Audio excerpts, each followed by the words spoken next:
প্রিয় দর্শক বন্ধুরা, আজকে একটা আমি সবজির হোলসেল মার্কেট দেওয়া মনে করে। তো এই মার্কেটের মধ্যে আসামের নানান জায়গার থেকে সবজি এনে এনে হোলসেল সেল করে। আর যারা নাকি খুচরা বেচে এনতে কিনে নিয়ে আরে তারা নানান জায়গায় খুচরা সেল করে।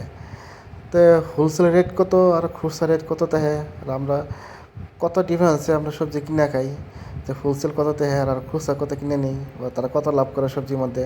তো এই ভিডিও যদি আপনারা দেখুন তো সম্পূর্ণ আপনারা অনুমান করবো হবেন। এই মার্কেটটা হয়েছে গুয়াহাটি ন্যাশনাল হাইওয়ে লাগে, আর মার্কেটের নাম হয়েছে ব্রহ্মপুত্র বাজার। তো এই বাজারের মধ্যে আসামের নানান জায়গার থেকে সবজি আনে আর এনে হোলসেল সেল করে।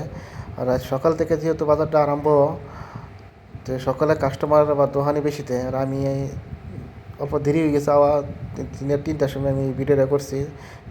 এদিকে অনেক দোকানি গেছে গা, সবজি শেষ বেচা শেষ গেছে গা, এলে অনেক জায়গা খালি ফুটে গেছে।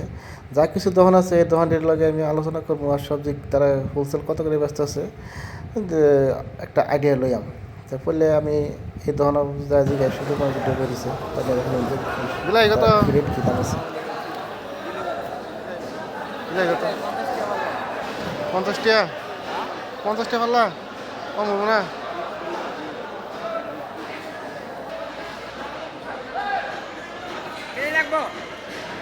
বিলাই কত নিয়ম দেখ করলাই দাম তো শুনিল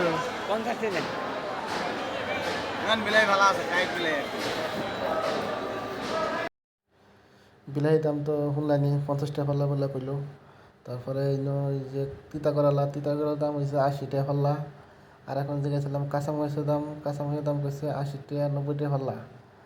তারপরে জিজ্ঞাসিলাম ক্যাপসিকাম হইলে যেন 80 টাকা পাল্লা। তো আপনারা কিছু পরিমাণের সবজির দাম জানলেন, আর আপনারা শুনলেনও। তো আপনার কোনো জায়গার সবজি কী দাম আছে, আপনারা কী রেটে খুচরা রেটে কিনা খান, তা কমেন্টের মাধ্যমে জানাবেন। তো আজকের ভিডিও আর বেশি লম্বা করলাম না, তো আজকের ভিডিও এনে শেষ করলাম। খুদা হাফিজ।